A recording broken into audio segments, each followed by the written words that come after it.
utamu wa chipsi mimba. Ndio nasisitiza hilo kusema zishawaharibu wengi. Wanafunzi wengi wameshapata ujauzito kwa utamu wa chipsi. Si wanafunzi tu, mpaka wajane.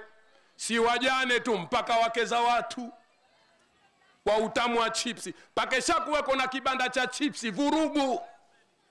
Mijana dume haiondoki hapo. Inajua wanawake wanazipenda sana chipsi kuku. Wengine hata pesa hawana, hujipeleka pale kwenye meza. Chipsi kiasi gani?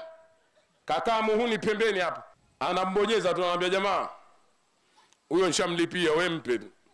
Sasa asija akafikiria chipsi hizo zitamalizia salama. Na yeye mwenyewe anajua midamu kashanunuliwa.